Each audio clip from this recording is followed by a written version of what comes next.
controversial.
Let's go, people. Ladies and gentlemen, welcome to tonight's show. We've got a lineup that's packed. The mic is hot, the mic is hot, the mic is hot. There it is. You don't know? All right, people, what's going on? My name is Tim Black. Welcome back to Tim Black's The Black Table. I'm so glad you guys tuned in for it. Check it. Holiday weekend, holiday vibes. Everybody good. What up? What's up with my people out there, man? What's going on? How's everybody doing? Of course, I'm the host of this show, The Tim Black Show. We are doing it again on a Sunday, 7 p.m.-ish. Running a little bit late, a lot going on. My back hurts. My legs hurt. Mrs. Black's bad sister, man. Got me up here taking a hill. All right. And speaking of Mrs. Black, folks, I don't do this show alone. I got my rib with barbecue sauce, ladies and gentlemen, the one and only Mrs. Black. What's up, sister? Hello. That's it? Hello, everyone. Welcome to the show. Great to have you here. There you go. If you're just joining, please go ahead and hit that thumbs up. Thank you so much for joining the live stream. And we've got some great topics to talk about tonight. Please engage and share tonight's content. We do. We have that. We do have that, folks. We got that. I ain't got a lot of money, but I got a lot of love for y'all, man. So we got it going on, the Tim Black Show. We do this on Sundays. We've been on the road. We've been having a lot of great guests. Dr. Cornel West. Good up for Dr. Cornel West. Also got to give it up for my man, the one and only Dr. Sandy Darity up in the house.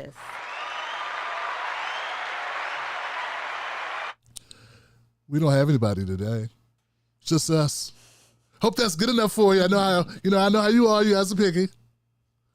Mrs. Black is in the house. She's doing her thing. I'm doing my thing. We got it going on. I misspelled affirmative. I know how to type it. I know how to spell it. I'm just running. Please share this out. Let people know you're watching the show. Don't be ashamed of me. I'm not going to embarrass you today. Share this on your timelines, man. Come on, Facebook. What's up now? What's up, Facebook? What's up, YouTube? Don't get all sedity on me, man. Don't act brand new. Today I went into YouTube and I got a notice, Mrs. Black. The notice says, today is your anniversary. Oh. Anniversary. Today's your anniversary. So this channel is officially 10 years old, this particular channel. So give it up for this channel. Yay. That's right. Went by swiftly. A whole decade on this channel. Thing is, I had another channel before this, and I still had that channel. The original channel, I started that channel like a year earlier, maybe almost 2 years earlier before this one. I started this one because I wanted to keep fun stuff away from politics. And then I just kind of did whatever I wanted. But thank you, everybody who's been rocking with me for the duration of this 10-year channel. And for folks who've been here for some time, I want to thank you for being here, man. Appreciate y'all. Appreciate you. I have some amazing supporters who have been with me for a long time. Close to 10 years. Shout out to my man, Iron Man Oz. In the house, Iron Man Oz. Some people have been with me for a long time. Buck. My brother Buck, I'm not giving no last names. I don't know if you want me to do that. And as folks has been hanging in there with us. And I got nothing but love for y'all, man. Wow. So, Mrs. Black, we got an itinerary here for the episode. What episode is this? Episode number? 14. Episode 14, y'all. Wow, we are going right on down. We are just going ahead. We're making this count. We're doing our thing. So we got a list of things. So here's what we'll be covering today on the Black Table. Affirmative action, college admission, Supreme Court. We're talking about student debt relief. RFK Making Headway. Whew. We're going to be talking about Ice Cube and following up on that story from last week. Breaking news. Just today, a shooting in Baltimore, Maryland that we're going to provide an update for. And recreational weed started today in the state of Maryland. Oh, shucks. You know what they do. Uh-oh. Man, I tell people, man, I'm not a big, I don't get down like that. I ain't a big weed guy. And that's bad, man. I was one of those people that always got paranoid. Mrs. Black knows this. Yeah. I hate that, man. Like, other people can have fun. People enjoy themselves. I'm over there joining like a punk ass song. I feel weird. We know. Yeah. That's what you want, to feel weird. But no, I'm growing 3 heads and 4 arms. And is this right? Nothing wrong with you, man. You ruining the thing, man. You always ruin the thing when you do the thing. So I'm like, oh, man, I just can't do what everybody do. So, I mean, I don't have a governor. Mm-hmm. You know what a governor is? Okay, so there are cars that could go like 150 miles per hour, but to stop that, because the engine's capable of 150, to stop that, they had to put this thing on it that makes it slow down. So that's called a governor. Huh? So you don't fly out the window. So you don't do 150. Because lead foot. And I know you're not laughing at that analogy, because we know how you get down with the lead foot. This is the ticket lady. I don't know what you're talking about. La la la la la la. She get a lot of tickets, y'all. Mrs. Black don't be playing. Hey, what's that? Nothing.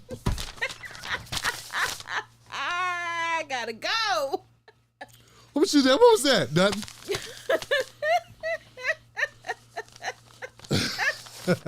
Miss Black got another ticket. I'll take care of it. I know you will. Show a ticket. I don't get tickets. I drive slow, man, because I know. Man, for real talk, man, I ain't got a ticket in a long time. But see, this is what I know. I know cops will shoot my ass. See, so black women do not walk around in life like black men do. Oh, Tim. Somebody today's on Tim, you're making things heavy. Man, life is heavy, dum-dum. Life is heavy. Tim, you should be funner, more fun. How much fun can I be in talking about people getting shot in the ass? Back to my point. Life is hard. Black men are always conscious of the fact cops will shoot us in the ass. That's what we know. We know cops are looking for us. We're used to being racially profiled. I know black women go through this stuff, but I'm saying it's just amplified. When you're a black male, you on 10. Yeah. I'm always cognizant, so I drive slower just to avoid the hassle. They ain't looking for me no more like that. I guess they could tell I'm older now. They used to pull me over all the time when I was younger. Like, what do you want, man? What do you want? Come on, man. It is what it is. Give me a 1 in the comment section if you know what I'm talking about, fellas. If you know where I'm coming from. Miss Black acting like I'm tripping. I ain't tripping. I know you're not tripping. It's very true. And meanwhile, she's speeding. I don't speed. Even my son be in the car like, Mom. He does. Mom is doing a little. Is that 65 I see? That sounds so proper. Is that 65 I see? Is it 65? Is it mother? Is that a 65 mom? Or this is against the rules.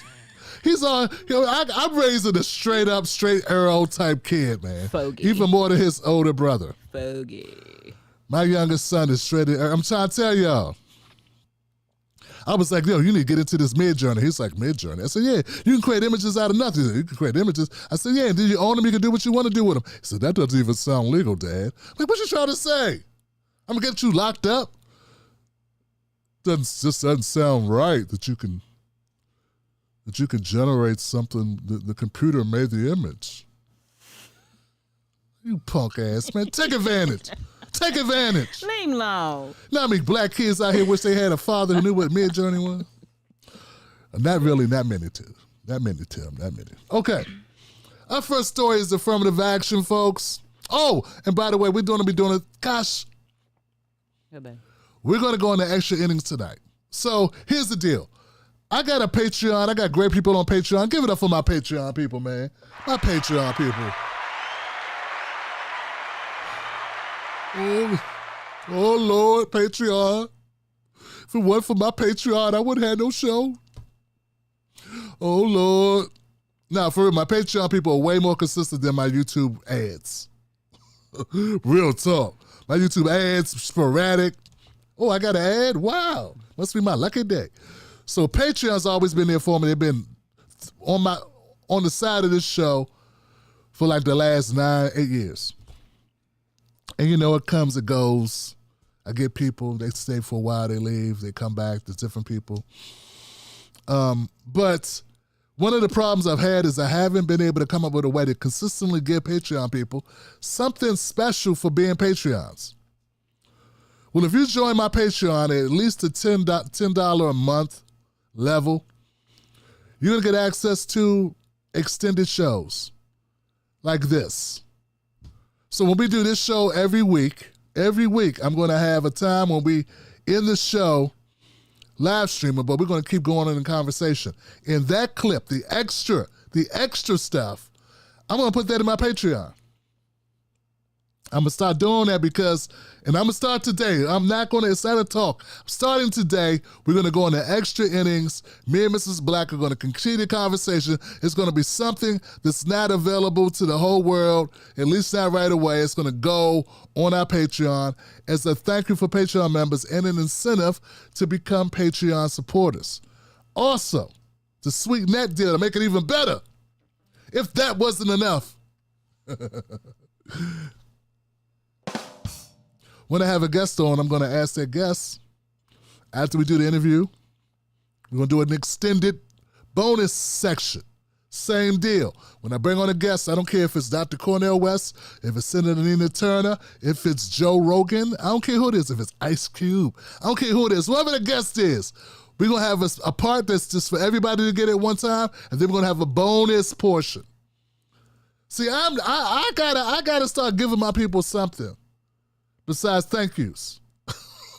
Time's hard out here.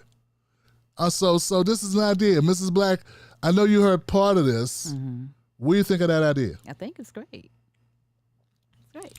Think it's an incentive for people that want to join up? Yeah, I hope so. Yeah, some good information, some fun times after the lights shut down, and it's just kind of like an after party you get to go to and, get to hear some extra stuff. Yeah, absolutely. There it is. There it is. So folks, I hope that you go to my Patreon and become a member. It's you'll find it. We'll post it after the show. Mm-hmm. We'll post Patreon after the show, just in case you don't have the link. But it's Tim's Take Live. It's patreon.com, Tim's Take Live, which used to be the original name of this show. It used to be Tim's Take Live, and I used to do it live. It's just Tim's Take, whatever I thought about something live. Okay.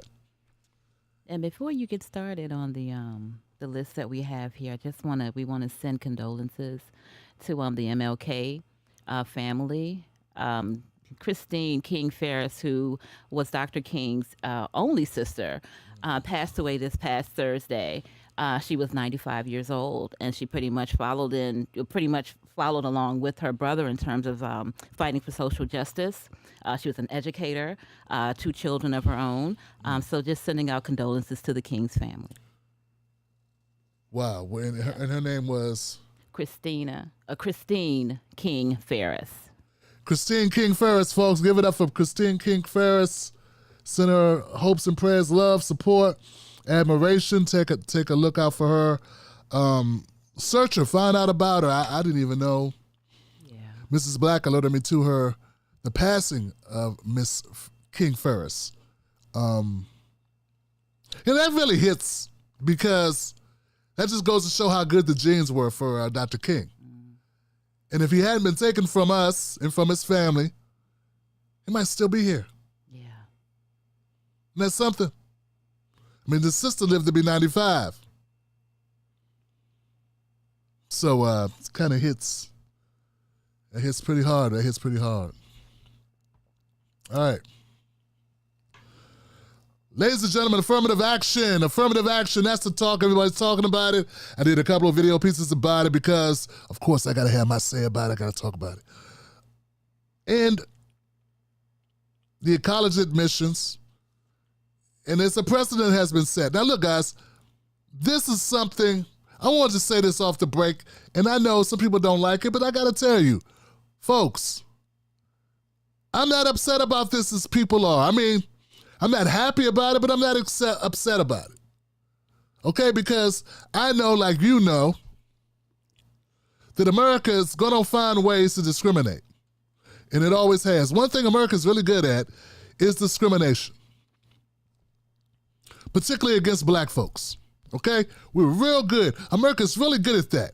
And there are other ways that America discriminates besides admissions into Ivy League schools. I personally feel we need to spend more time going to HBCUs any damn way. I feel that some of this has been overblown, and I think they've been overblowing it for a good reason. They want to help us be more pissed off with Republicans so that we go support Biden. This is not something that came out the blue. People knew this was going to happen. There's a lawsuit that was filed by the Students for Fairness, which is an organization. It's about a lawsuit. And this lawsuit was going through the proper channels. It was going through the steps, and it was appealed all the way to the Supreme Court. So everyone knew this was coming. And we knowing who's on our bench, we knew more than likely that this was going to get struck down. But here's something else you don't know. There are a lot of Democrats, a lot of liberals, a lot of independents who don't agree with affirmative action. They don't agree with it. They don't support it. They think, like many conservatives, that America's gotten so much better that no one needs it. And they also think affirmative action is about black people. So we got a lot of misconceptions about affirmative action, about its role in college admissions. And I'm just tired of the distortion. What I don't like is the fact that I know that black Americans are always used as a scapegoat for how America gets money to white people. Affirmative action has been a tool used to extract money for white women. White women benefited the most from affirmative action. I'm not talking about, look, I'm not just talking about college admissions. I'm talking about across the board, man. Okay, so here, man, look. 1961, they pass, JFK passes he signs an executive order which ushered in what we know as affirmative action. That's 1961. By 1965, Lyndon B. Johnson had changed it. It was then opened up to Asians, Native Americans, Latinos, and women, diluting the whole purpose of affirmative action. There was a brief moment when it was for black people because we were the ones who, through not our willing, not our asking, not our traveling on our own intention, came to America as property and were forced to work against our will and were denied education, were denied employment, were denied the ability to live the American dream. Everyone else who came, who experienced discrimination, they had a country to go back to. They had schools they could go back to. They had a life. They had a world they could go back to. They choose to be in America. No matter what you say about it, if it was treating them nice or bad, they didn't have to be in America. We were brought here in chains. So America, during the civil rights movement, one of the one of the gets out of it was JFK doing this executive order which turned into affirmative action. That was for Black Americans. But it didn't take long for America to say, we can't just have Black Americans doing better. We got to dilute this shit, and dilute it they did. I want to be very clear here, guys, so we all know where we're coming from. When they added in the clause to make affirmative action also for women, they didn't mean Mrs. Black. You see, Mrs. Black is considered Black. See, minorities, Blacks, Latinos, Asians, Native Americans, they're considered their race, not women. Now, let me put it this way. Women, regardless of what color they are, if they're not white, they're considered the color that they are. When they added in women into the affirmative action clause, they didn't mean Black women, Latino women, Asian women. They meant white women. So white women were upset that Black people and Black women they felt were getting priority treatment over them. Because they are Black women. They are Latino women. They are Asian women. So they were shoehorned into the affirmative action. And it didn't take long before most affirmative action benefits were going to who? White women. And white women marry who? White women marry white men most of the time. So we got, the whole point was white guys were crushing it. White guys were crushing it in the United States. And then we say, oh, we need some equality. Let's pretend to get some equality, help some Blacks. And then what do they do? Within 5 years, they said, well, we're going to make sure our white women crush it. And those white women are living in the same households with those white men most of the time, so they just double crushing it. Get it? Now, someone said today, Tim Black, I love your show, man. You got a great sense of humor, but you spend way too much time being negative.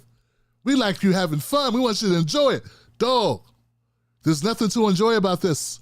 What am I supposed to do? Not tell you the truth? What am I supposed to do? Lie to you? Pretend that I don't know what I know? Pretend, and you can look this information up. God forbid you want to know this shit.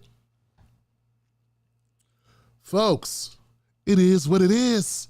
So a country that's that determined not to do for us, how can I be upset about this college admission change? How can I be upset about it? I can't be but so upset about it. It's to keep it real, folks. What do you expect? These things are not accidental what has happened. It's intentional. It's very intentional. America was made for white men, white wealthy men to do well. The rest no one cares about. That's just it. That includes women. You were afterthought. When I say women, I mean white women. Of course, they don't care about Blacks, Latinos, Asians, Native Americans. They try to exterminate the Native Americans and only let the Latinos in to dilute the Black vote and dilute Black prosperity. Come on, man. Same thing with Asians. That's what they did it for. America was made for white, wealthy men. And if you're a white man, you better get some money because they'll treat you just step above blacks, Latinos, and Asians. But it is what it is. I hate to be the bearer of bad tidings. Does that mean you can't have a good life? No, you can have a good life. You can live indoors and everything and have AC and go on trips and raise great kids and all of that. I'm not saying that's out the window, but I'm saying it's harder. It's harder. So affirmative action to me has always been a BS move in order to scapegoat Black people. When people get mad about affirmative action, they look at Black people like Black people getting ahead when it's them getting ahead. But they're so racist, they say nobody should get ahead and don't realize they're the ones getting ahead. And another thing, affirmative actions help Latinos, Native Americans, LGBTQ, they expanded it. LGBTQ, veterans, people with disabilities, those people got affirmative action too. Do you see how many people started getting part of affirmative action? I'm sorry, are there disabled people? Yes, that's sad. That's horrific shit. Any of us are just one diagnosis away from being disabled. And I know there's other words for it, but I'm on a roll. Let me keep going. No disrespect. Some people with disabilities are white, though, aren't they?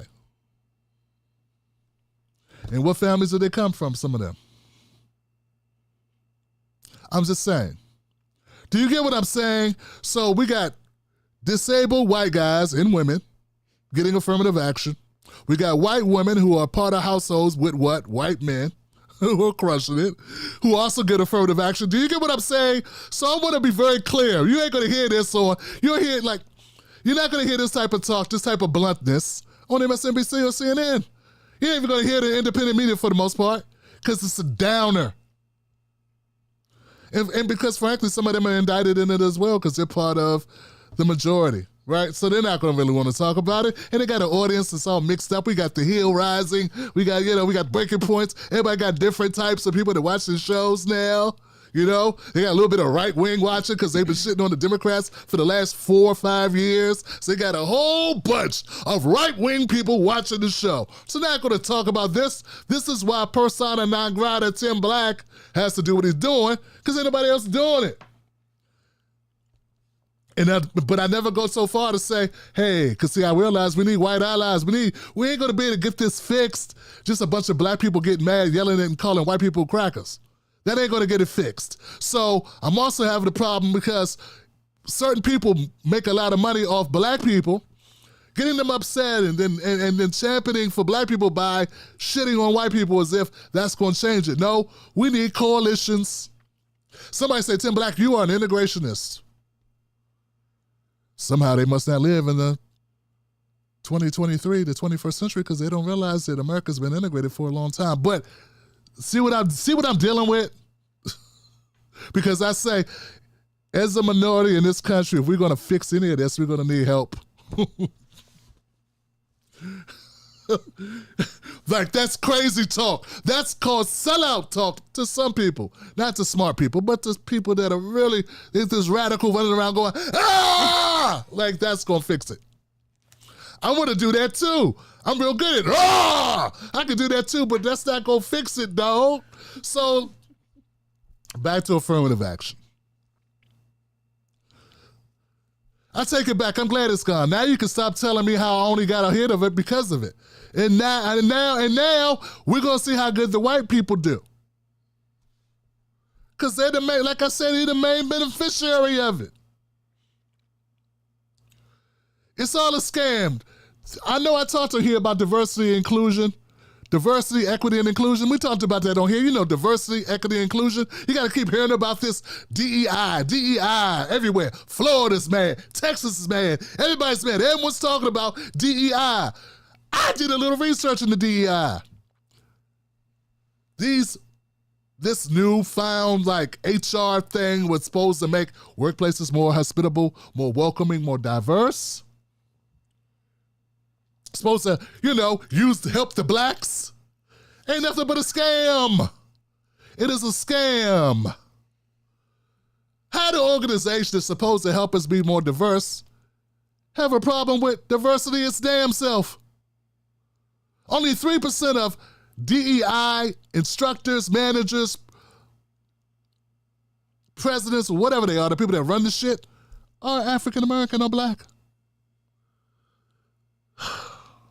Folks, it's just a scam. So the very people that are coming into business and saying, we're going to help you be better, we want you to be more diverse, are a bunch of white women coming in, getting a big paycheck, getting big contracts from government agencies and other in private companies as well to give them a stamp of approval saying, you're diverse. Meanwhile, they got no diversity with the people that are running around getting a paycheck to tell them to do that shit. Come on, Johnson, make it make sense. It's all a racket for them to make money. Now, those people like the Candace Owens people. I just talked about Candace Owens in the new video I put out. There are people on the right that'll say, see, that's why I hate that shit. No, we hate it for different reasons. You hate it because you think it's snowflakey. You think it's just complaining. You think it's victimhood that black people have been going through what they're going through. You ignore the fact that this was premeditated discrimination for the last 400 years plus. Yeah. So though we end up on the same side of, hey, this is a bunch of crap, your reasons for it and my reasons for it are totally opposite. So affirmative action is just like DEI, which is just like a lot of other stuff. a way for people to use, and just like BLM, which it took me a while to figure it out. I was there like, BLM, Black Lives Matter, yes, we need to support this. You know me, as much as I be pulled on black people getting killed by cops, of course I had to support BLM initially, but after I peek behind the curtain, I see what's going on. It's like, this how you gonna support this unless you shut your eyes and close your ears and pretend not to know what you know? I don't have time for that, man. It is what it is. The company, the organization is full of crap. But not for the reasons these people say it is. Because of the way it's run, because of what it actually is about. And so all of this seems like a big, fat money grab. And my thing is, black folks, we can do bad on our own. We don't need help. Not only do they make money off, look, not only are we discriminated against, but people are making money off of pretending that they're trying to help us fight discrimination. That's like the double smack in the face with talcum powder. Powder me. Powder me. So me not shedding a tear about affirmative action going away, sorry. Another thing I want to be very clear. One of the things about black culture that has been going on since at least the 80s was this push for college education, how college education was going to somehow be the equalizer. Like Denzel Washington was going to show up and shoot all the discrimination and racism and kill it for you in 2 seconds. He's going to time it with his watch, knock it all out. All you got to do is go get a degree. And it was taught so much that we even got black kids from horrible neighborhoods with horrible school systems, horrible schools that they attend that are underfunded, understaffed. And those kids end up trying to go to college, underprepared. And then they go to school and they get saddled with a whole bunch of debt. And we're going to get into that later. That's our next topic. But let me stick back to, let me just say, guys, I can't sit back and be quiet about what I know. It is what it is. Take your affirmative action and shove it up your hind parts. That's because I'm trying to get my language a little bit cleaner.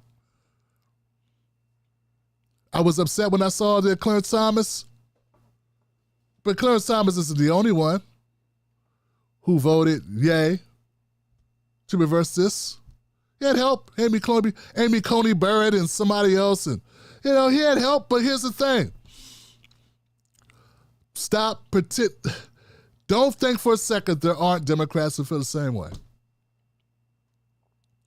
It's not popular. They bought into the notion that we don't need it. Why? Because they see Oprah. And see, this is one of the reasons why I get upset about Hollywood. See, I had a conversation with Marianne Williamson back when I interviewed her. We had a little disagreement about Hollywood. She was saying, what if it wasn't for Hollywood projecting these images and we were able to see the stories of all the suffering, and without Hollywood, we wouldn't be able to experience that. And Hollywood has been good at, spreading the word about these things. And I was looking at it, I was like, it sounds like a white woman who don't know what she's talking about. Or at least doesn't understand me fully. It's not, you don't get my point. My point is this: Hollywood lies. Hollywood lies. Starting with the directors. People look at Hollywood. See, some Americans are not just bad people. They're not horrible bigots. They just look at stuff and go, hey, it looks okay to me.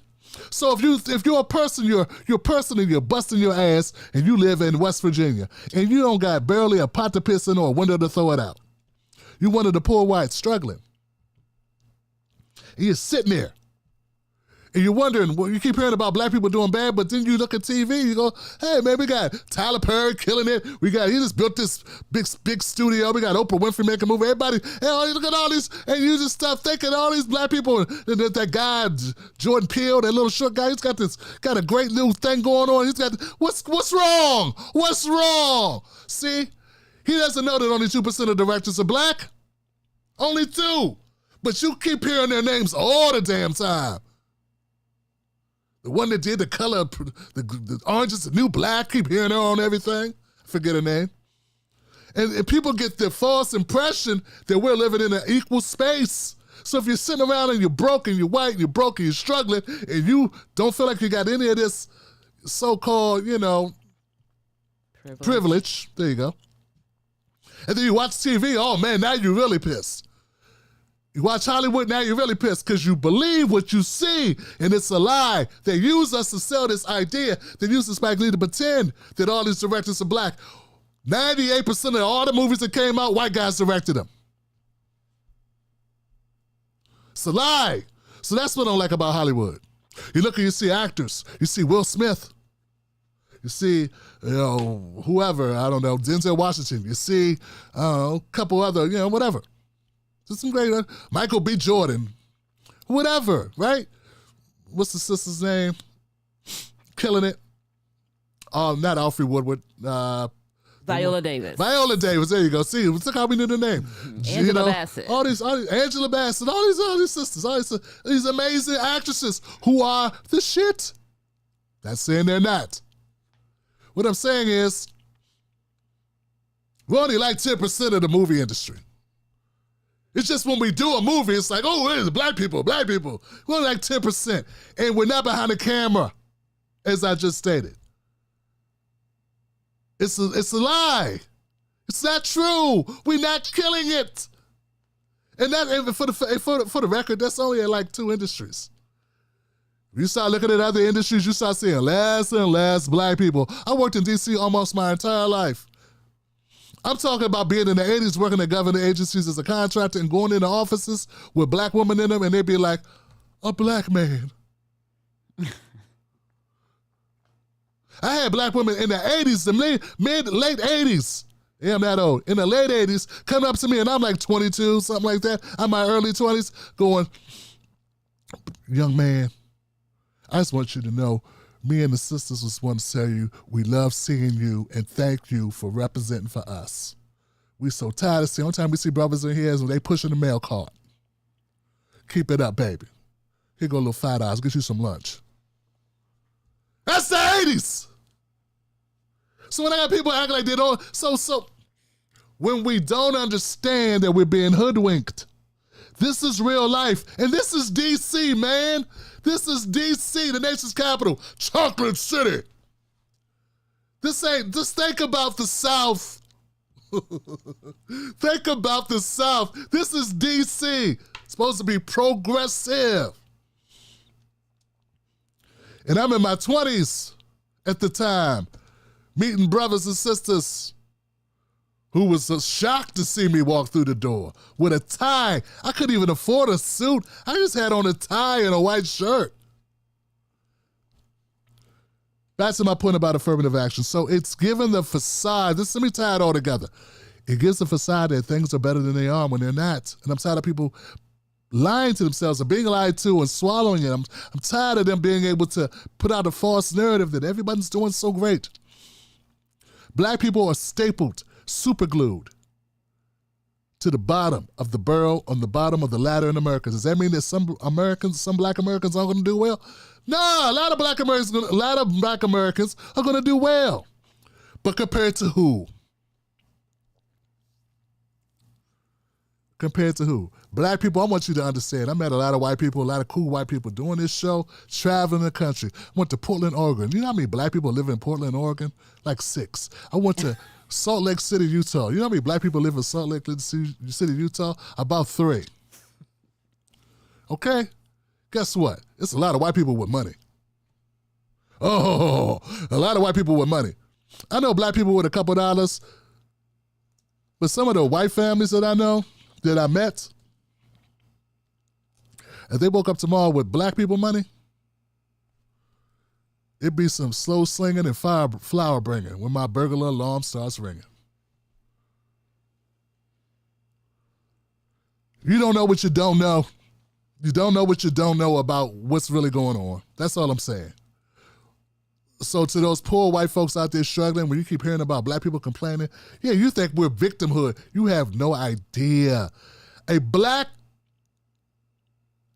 college graduate with a bachelor's degree, on average, is worth 2/3 of what a white high school dropout's worth. I'm just quoting you the numbers, dog. Now you want to say what you want to say. Like, I don't know how to make that fun. That's supposed to be fun. See, That's not funny. It's no way to brighten that up. People need to accept that's what's going on. And I know black people don't want to hear it all the time either. They don't want to hear it. It's depressing, man. But see, when you need to realize it and realize what we're up against, and also accept reality so that you have more compassion for brothers and sisters, and also that you love your kids a little bit more, and you recognize, things ain't gotten all better just because everybody got high-speed connection to the internet. Realize your kids are up against some shit. A reality check is important. To realize you see all these movies with all these black people being lawyers, and then realize that only 2% of the male lawyers that you see in the world are black in America. All these black female doctors you see in these movies, in real life, black women only make up about 2% of doctors. Same thing goes for architects and engineers. So all of the smoke and mirrors need to go away. See, we can't get nothing done because people believe lies. Partly, because I don't think all people are bad people. Once again, I'm operating on a different consciousness. I don't believe that all white people are bad people. I think there's a portion of them that are bad, obviously. But there are a lot of white people that just don't know. And a lot of black people that don't know shit either. A lot of Latinos that don't know shit either. Real talk. And I think the only way to solve it is we got to stop. We got to do away with lies like affirmative action. Affirmative action is a lie.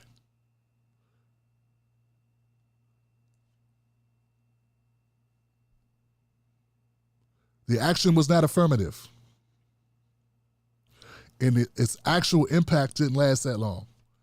I did see that Joy Reid was talking about how she was recruited into Harvard. And she said she was recruited totally based on affirmative action. But she was in her school somewhere far, far away in a little black town with great grades and very good SAT scores. And a lady showed up and was like, hey, I'd like to have a meeting with you and talk about your grades. Talk about your future. And she was from Harvard.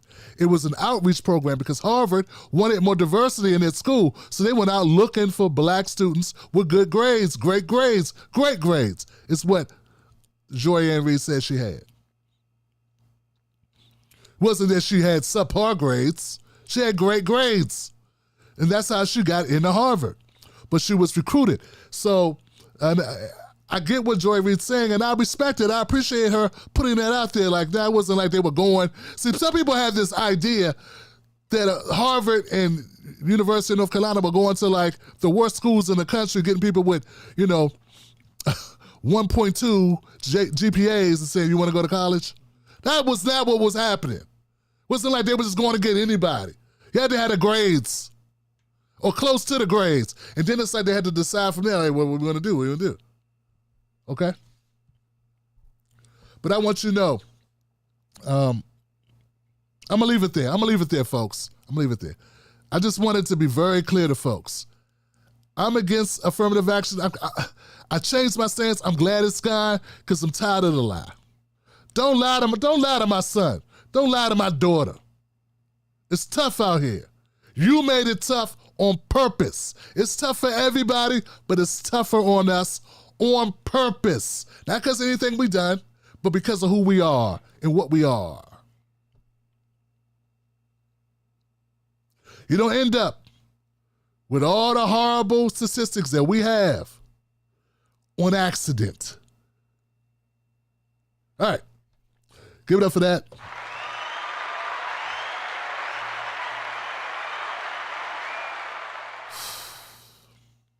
That was excellent. That was a lesson for me because, in the past, the moment that you think about affirmative action, because of all of the negative things that you've heard about it, it's always a reflection of what we were giving black people, what they were giving black people in order to get ahead. It was always black people focused.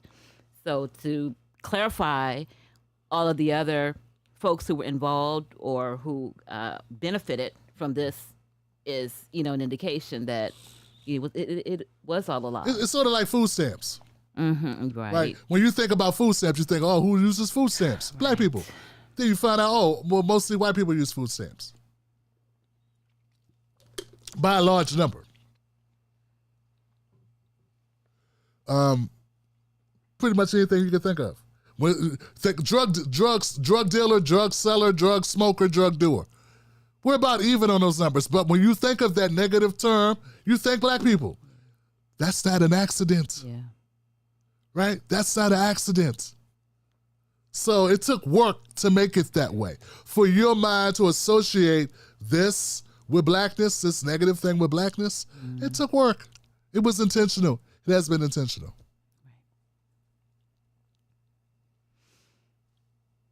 All right, Mr. Black. On to student debt relief. Woo!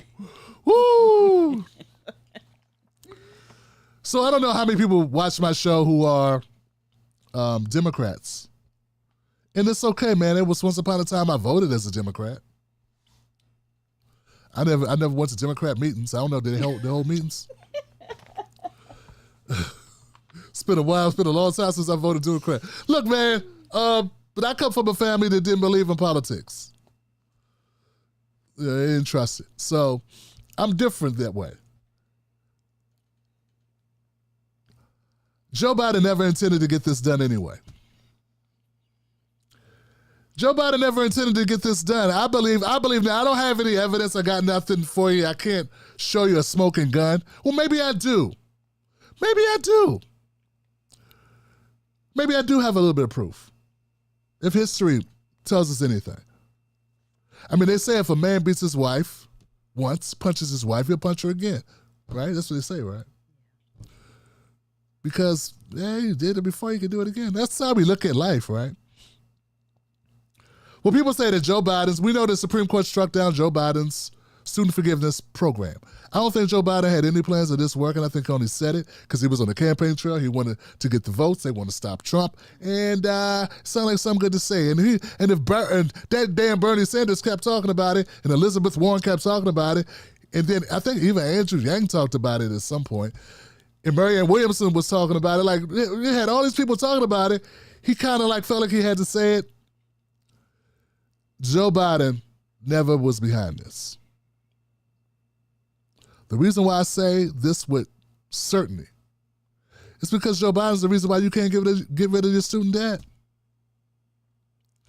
Joe Biden voted with Republicans so that you and I and your kids and your grandkids and your parents could not discharge their student debt, even if they filed bankruptcy. He crossed party lines to support it. Not only was he supporting it, he was vocal. Yeah, I'd vote for it, and I'd vote for it again. He was vocal supporter of tightening restrictions on bankruptcies.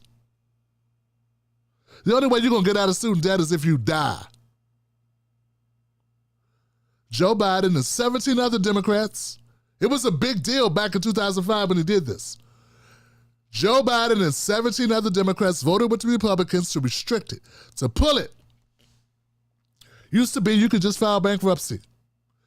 And since they made that change, once that bill got changed, once that bill became law, once that bill became the law of the land, student debt skyrocketed. Here's another thing people don't know. Joe Biden was one of the highest recipients of donations from the banks. So he was just doing what his donors wanted him to do. There's an article out there on it. I looked it up. It was in The Guardian. It's still out there. Full breakdown of what I'm telling you. Everything I'm telling you. Look it up. Facts. Joe Biden crossed party lines to vote to make it harder for you to discharge debt. Joe Biden was making money off of you not being able to get rid of your debt. People bankrolling his candidacies, his Senate campaigns. Banks. You mean you really want me to believe that Joe Biden all of a sudden say, well, I want to wipe out student debt? Come on, man. Come on, man.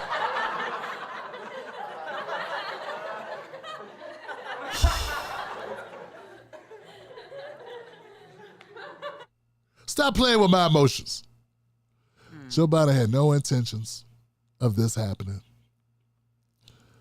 And I'm going to be very clear as well. He not alone. People are talking loud like they're upset. I don't think that most of the Democrats who are upset about this, the elites, I don't think they got a problem with it. I said I don't think they got a problem with it. I don't think they're upset at all that this got blocked. They knew it was going to get blocked, Johnson. Now, he could get it done, but he had to go through Congress. Fair chance. Joe Biden just negotiated getting the debt ceiling lifted.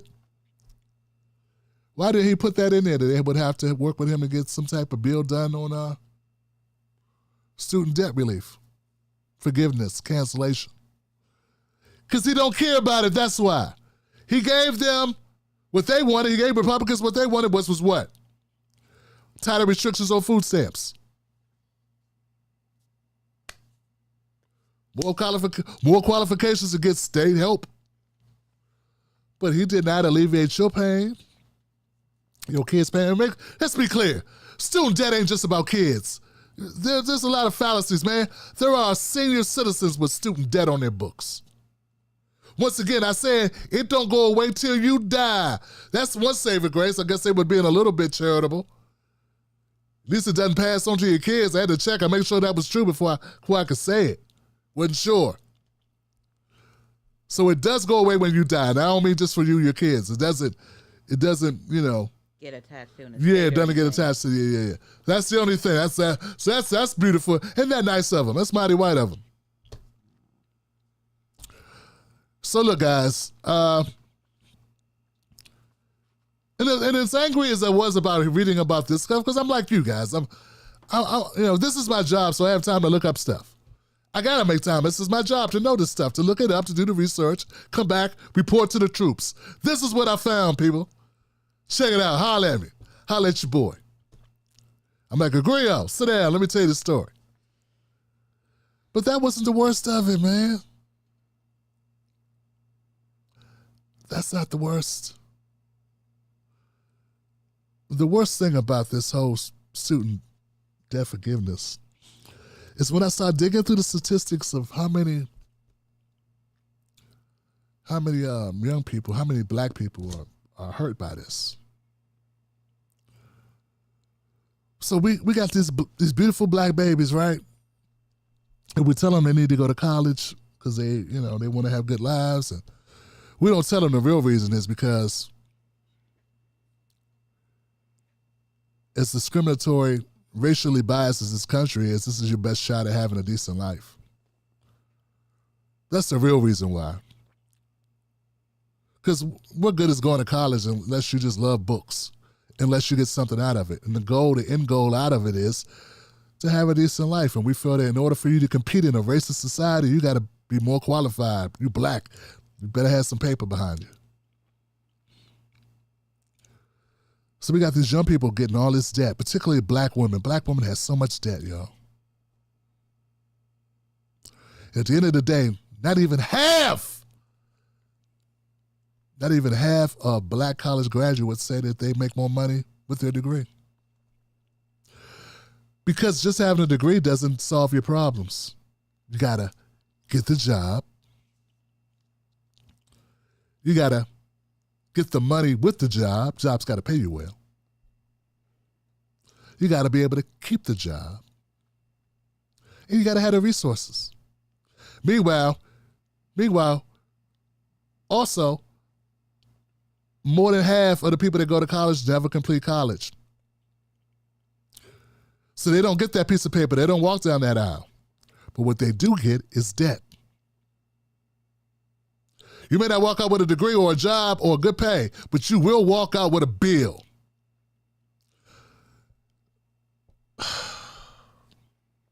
So I don't know. I was thinking about it, and it was just hit me really hard, and because I know we've all told our kids how they need to do this, and we want the best for them. Black parents, when we adjust for social economic status, poor black parents spend more money helping their kids go to college than white parents.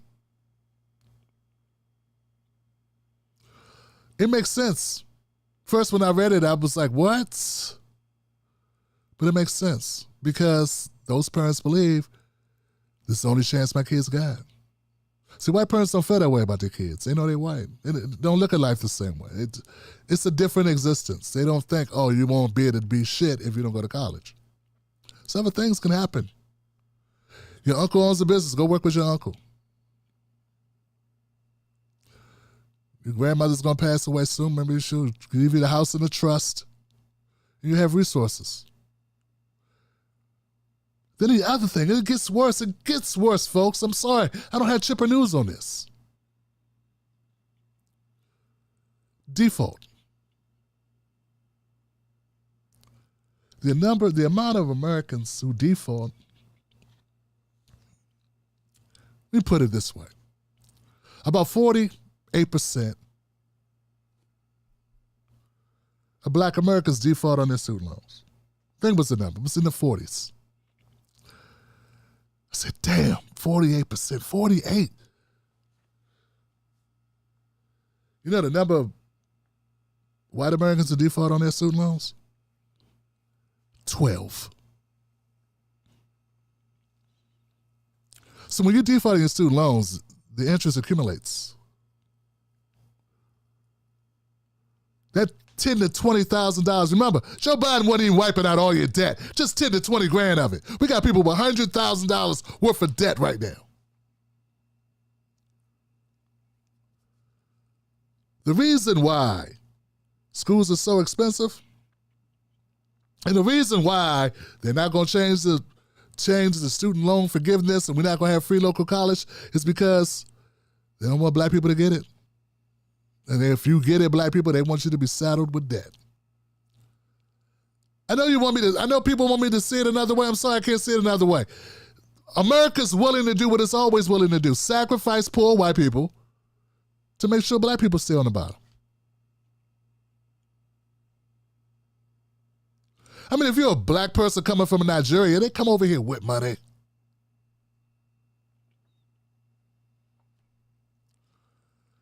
It's the poor black, native black people and poor white people. They're willing to do it, man. In fact, schools weren't even expensive until they became desegregated. Hello? College was nowhere near as expensive as it is now until we start going to them. Look it up. Feel as great as I do about it. What made it skyrocket? Ends start going. Chris Rock had a joke. I know a lot of people don't like Chris. Some people do. I love Chris. I love Dave Chappelle too. They ain't got to be perfect for me to love them. Chris Rock dropped a gem. He said, first of all, he said, slavery never ended. And black people didn't get rights till like 1970-something. Because that's how long it took for black people to have a chance, a shot. And desegregation never happened either. Instead of having no black signs, and no color signs, and no end signs, they just put up price tags.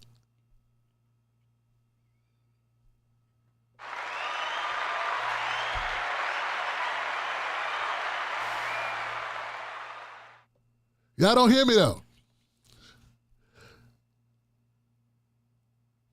You ain't supposed to go. That's why it's so high. You're not supposed to go. Man, 50% of white people, they pay out of pocket. See, this is a different world, isn't it? 90% of black people take out loans.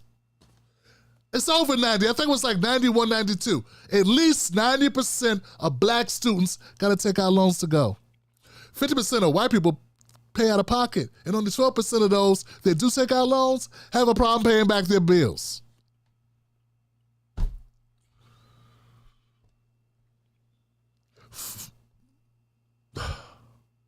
Nearly 50% of black college attendees come from poverty-stricken areas.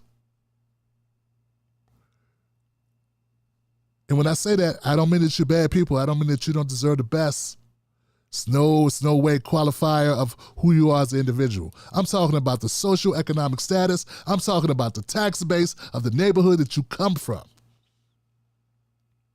If you come from one of those neighborhoods that's on the poverty line or near the poverty line, you have a lower tax base, which means you got less quality schools. Because what they also did when they desegregated the schools, they attached it to the tax base. Schools not funded by the state, they're funded by your tax dollars, right? Tax dollars to the state. Tax dollars to the state. So, if you live in a poor neighborhood, you got bad schools. If you got bad schools, when I say bad schools, I mean underfunded schools that don't have great labs, don't have great books, don't have great access, great environment, facilities, gymnasiums, music departments, all the bells and whistles that will get you prepared for going to college. And if we're starting to get prepared for college in high school, I got to get my son a tutor if I'm wanting to have any type of shot. And he'll be going into the 9th grade next year.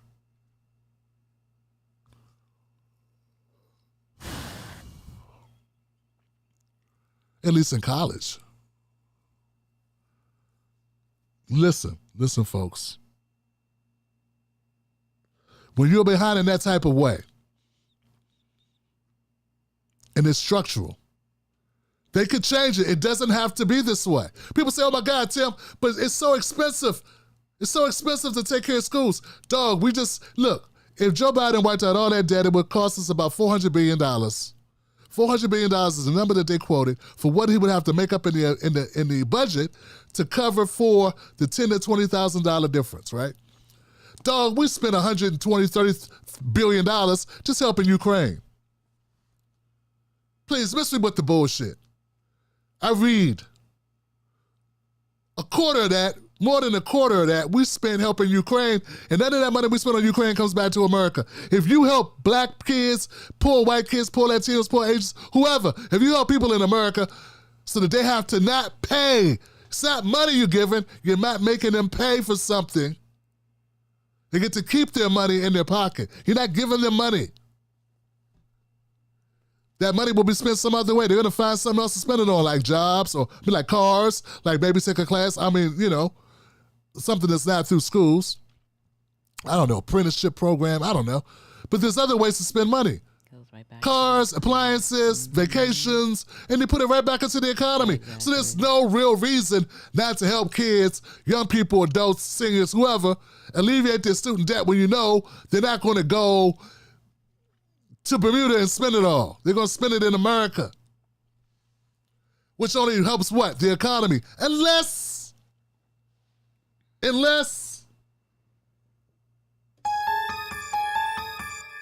you got a reason not to want them to be able to. Unless you don't really care. It's not really about the economy, is it? Because if you want to incentivize the economy, one way to do it is let Americans keep more money. So, folks, hey, man, it is what it is. The school situation is what it is because America does not want black people. It's same thing with healthcare. We don't have healthcare because that means black people will get it. And they're willing to let a lot of poor white people die too. And they've always been willing to do that. America's never had a problem watching poor white people die. Never. Without a bat of the eye. Who do you think's been fighting all your wars? Black people, Latinos, and poor whites. They have no problem sending poor white people to die in war. So you know they got no problems not giving you health care, not giving you an education. Come on, man. You don't need no education. And in fact, I think some of them, for real, I think they're looking at like, if we give a bunch of poor white people in education, they won't want to go join up in the armed services. If we give them college, so listen, man, it's worse. Any more diabolical than that? Are you guys with me? Are you with me? Think about it. Think about the evil logic, right? The sinister. What are the incentives of a country that is predatory? to all of a sudden give the most vulnerable people in this population a reason not to join the military. I mean, if most people who joined the military that I knew did it because they couldn't find a job, or they did it because they wanted to go to college. So if you take away the barrier to college, who's going to join the military and go fight those unnecessary wars?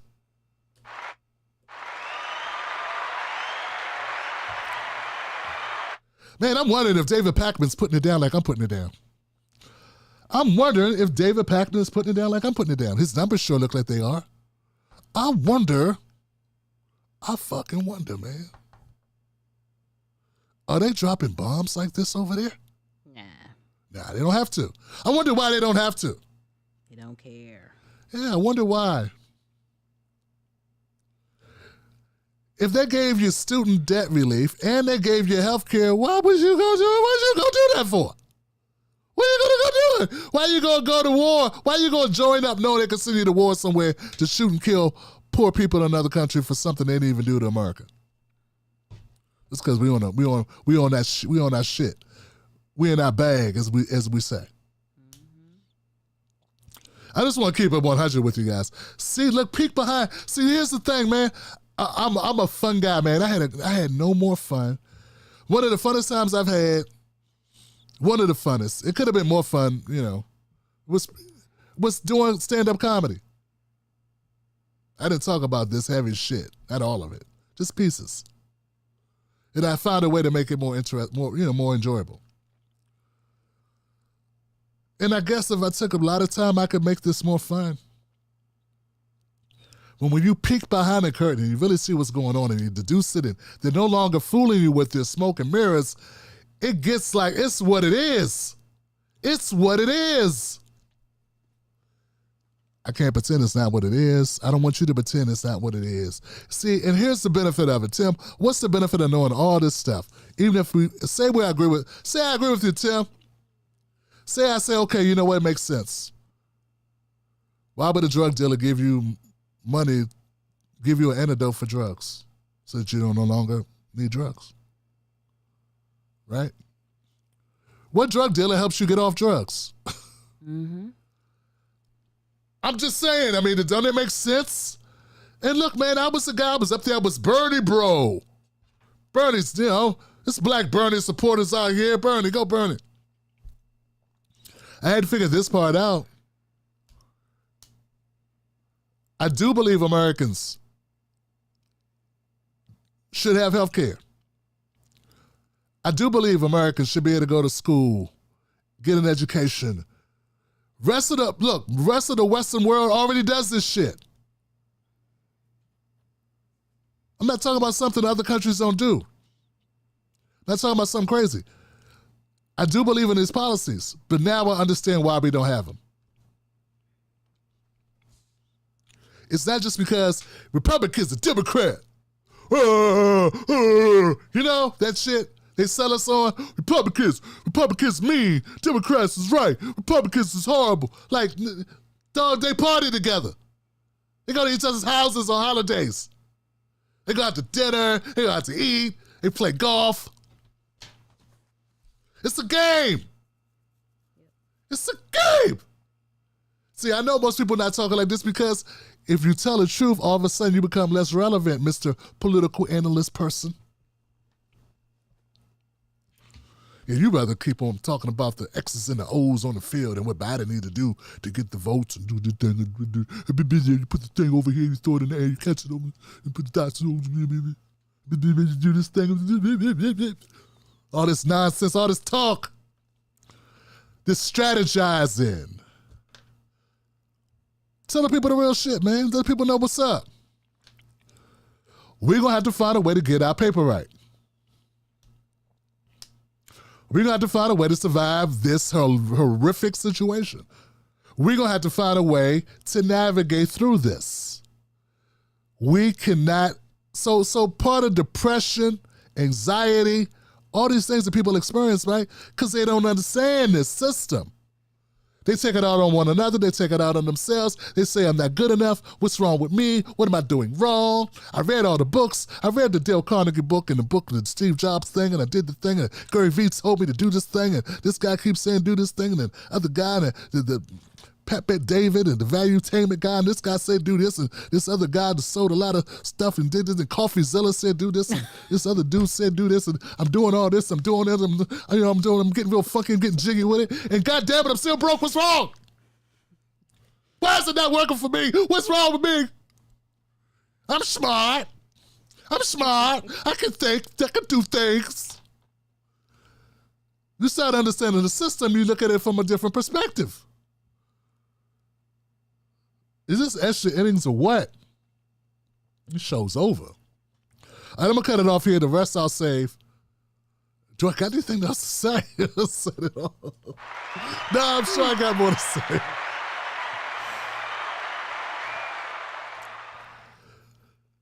Folks, I know some of you out there, you hear me, you understand, you relate to what I'm saying, you get it, you got it. You feel me? Some of you it's gonna have to grow on. You got to really let it swirl around in your head. Take some time to digest it. I get it, man. Student debt relief, blocked by the Supreme Court. It can still get done. It can get done through Congress. Can he do an executive order? I don't know. I don't know if it'll stick, but try. I don't see a reason why he shouldn't try. He should at least have to try to save face with the blacks.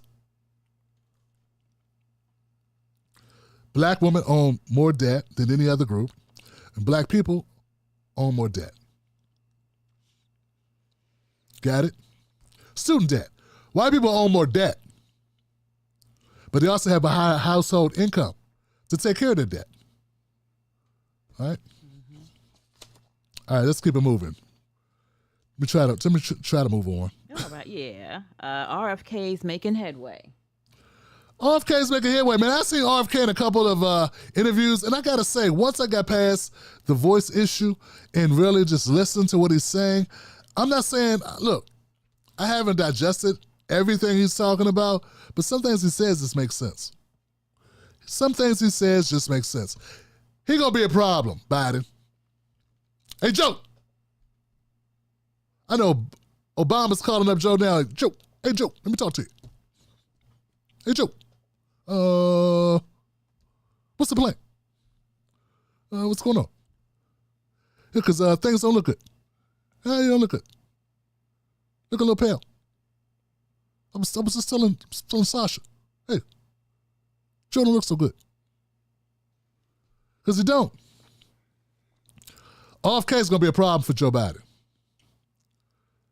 Right now they're doing everything to try to smear this guy, but we got independent media. I just saw RFK on Bill Maher's show on YouTube. He did Rogan. He keep doing online media, and he's already at 20%. He's at 20%. He's at 20%. I know we got a long way to go, but that's significant. I think Joe Biden got problems. That's all. I just want to put that out there. I'm going to put it out there early. I think he got problems. Don't dismiss him just because you heard MSNBC say something or CNN say something. That's what they're supposed to say.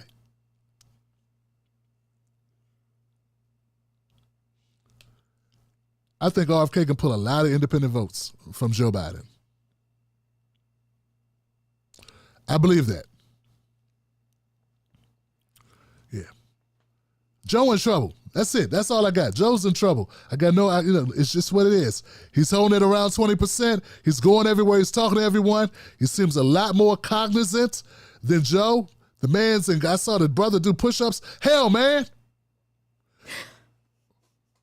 I need to go see his trainer. What's going on here? You seen this guy? No, I haven't. Good. But I believe you. I'm jealous.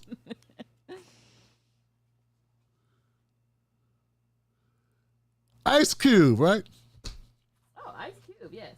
He's making the rounds. Yay. Come on, everybody. I want to up everybody. He wasn't joking. I want everybody. I'm willing to go everywhere and talk to everybody. Ice Cube went on the Joe Rogan show. I don't know where else. Dude, he went a couple places. I know he went on Joe Rogan show. Now I know why he was saying, hey, look, I'm going to go some places people going to get mad. He went right over to Joe Rogan. Hey, Joe, how you doing? Him and Killer Mike over there. Killer Mike's new album is hot.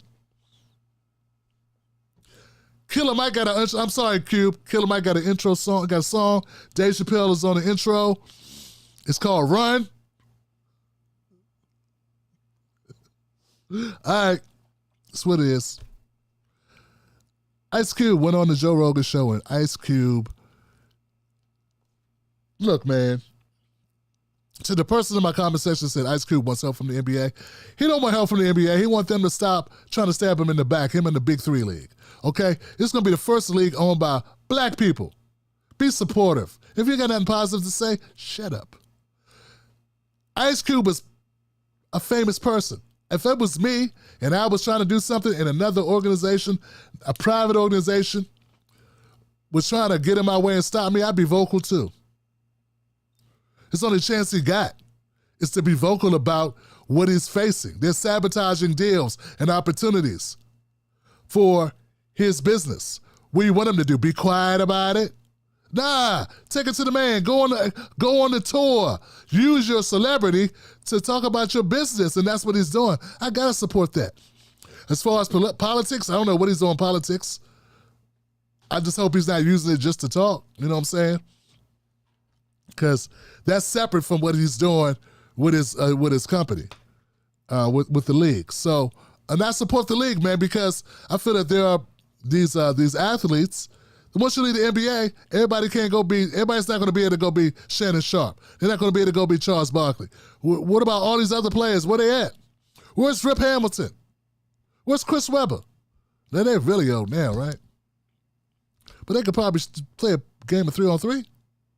So there are players that need this opportunity. My man Juwan Howard, right? So I'm just naming people that I know from, back, not back, but back, late 40s. So they should, this is an opportunity for them to be to extend their careers. And look, I support it. So anyway, Cube, we waiting on you, bruh. So when you get through with your Joe Rogans, and I know you're gonna go on, Russell Brand and Bill Maher's show. I don't know if he's gonna have you though, because you stuck it to him when he used the N-word that time on this show, and he had to go apologize to Ice Cube on his own show. I know he was mad. You remember that? Yeah, I do. Man. But hell, you go other places, right? You go other places and do your promotion. But when you get around to going to the 150,000, once you get through with the people with millions of followers or whatever, you work your way down. Stop by the Tim Black Show, the Black Table. That's it. I'll reach out. Breaking news in Baltimore today, there was a shooting. Yeah.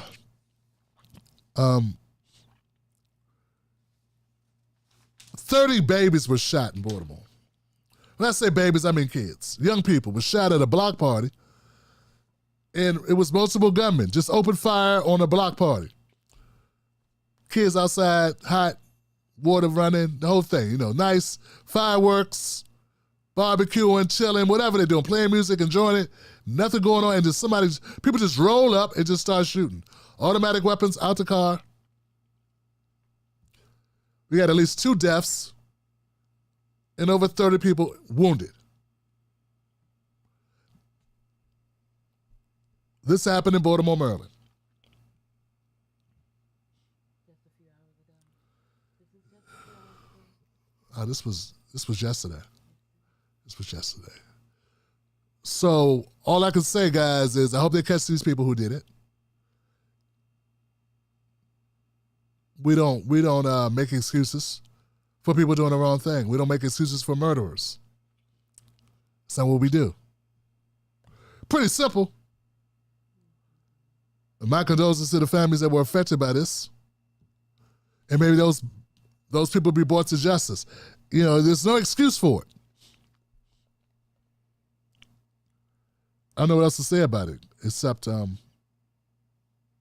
I'm going to track this story because I want to know who opened up fire on these kids. Like, this wasn't gang. This is, I don't know what this was.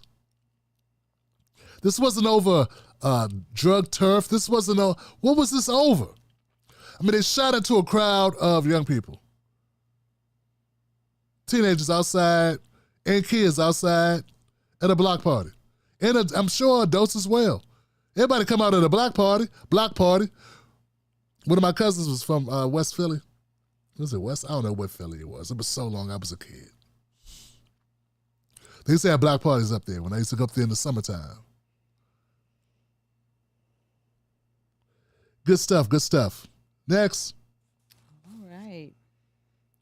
Recreational weed started today in Maryland. Woo! Give it up for that. So that's a good field. It's a good field in Maryland. Yeah, man. So I already told you, like, look, shout out to Westmore, Governor Westmore, on this. It took a while, but see, we had that asshole who thinks, well, I was moderate. You know, we had this one jackass. What was I laughing? Larry Hogan. Larry Hogan was our governor. He didn't do it. Best he could do was, well, I'll lock you Negroes up a little less for having it, but we gotta keep locking you up. Now you're talking about you want to run for president. You need to run, period.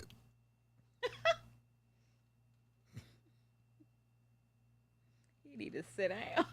He just needs to sit down. Yeah, you need to sit down, Barney Rubble. Sit down, Barney Rubble. Sit down, Dilbert. Look like Dilbert. So anyway, so Westmore, the new mayor, Democratic mayor, young Westmore, with him and his beautiful family. I'm sorry, governor. I'm sorry, why I call him mayor? I was thinking about Ben Jealous, who ran for governor, and I was pushing for him because Ben Jealous was on the same thing. He wanted to make marijuana legal in America, or legal in Maryland, and he was also, one of those guys wanted health care, local college tuition. Like, he was more liberal than Westmore, but I was hesitant about Westmore until I realized, well, Ben Jealous supports Westmore, so he supports him and endorsed him. So okay, so then I checked him out, and yeah, I see why, because he's not as forward, but yeah, obviously better than Larry Hogan on a number of things that impact us. And when I say us, if you unless you're rich, it helps you as well. All right, when I say us, I mean black people, but of course, if you're in a socioeconomic status of not having a trust account, we got more in common than you think. Right. We got more in common than you think. Pluck them raisins out your potato salad. Come on down, hang out, kick it. Bring something, though. You got to bring something. All right, folks, that's really all I got. I want to thank everybody for being here tonight for this edition of the Black Table. We got more going on. Send me suggestions for guests. I'm going to put it out there. I'm looking for a doctor right now to come on and talk about some things related to children. When I say doctor, not a medical doctor, but a PhD doctor of education. I've had a couple on the show.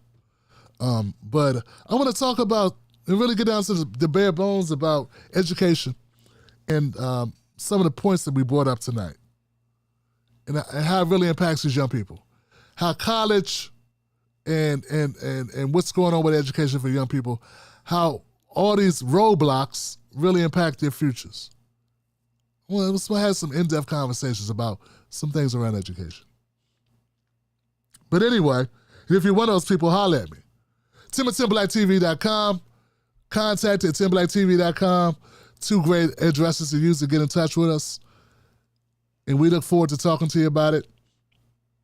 Find us on Facebook. You find us on Twitter as Real Tim Black. I'm even on TikTok. Haven't been on TikTok that much lately.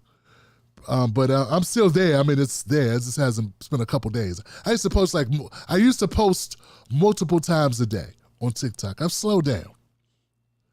So once again, man, whenever I talk about Democrats, I end up with a bunch of Republicans, conservatives, but they don't identify with anything else I put out, except my anti-Democrat anti-Biden stuff. But when I start talking about anything black, they get mad and angry and send me a bunch of death threats and all types of shit. And that's Facebook too. That's why I kind of slowed down on my Facebook. It's not because I don't love y'all, Facebook. It's just that I get tired of fighting off trolls. It's like countless trolls. They come because I said something about enemy of your enemy. The enemy of your enemy. Right. But they don't, but otherwise I'm a victim. I'm dead on about Biden and I'm dead on about the Democrats, but I'm a victim when I say black people got it bad. And they don't even do me the decency of looking up anything I say. I spent all week doing research. All week. In fact, I didn't have to research for this show because I already did research for all the data that I provided you today. I'd already researched all week for my video content. So I got it up here because I've already studied. But they don't care. The fact that I'm this, they go, he don't know what he's talking about. They don't know. He don't know what he's talking about. How can he know? I know because I saw a person. They'll take their anecdotal. They heard somebody say one time over books, over facts, over ground news, which is my utility for discovering and going into the news, finding out not just what the story is about, but what's the narrative of the story? What's the bias that the news agency holds about certain topics?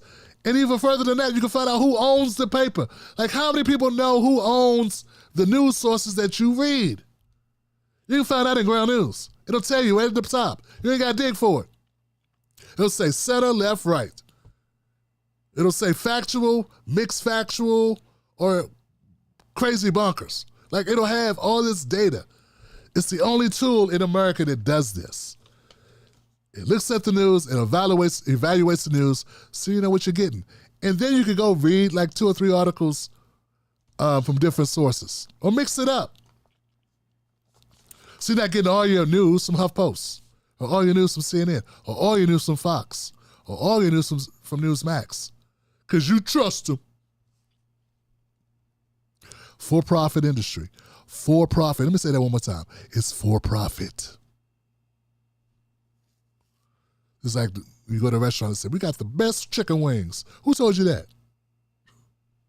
Who said that? And we can put whatever we want.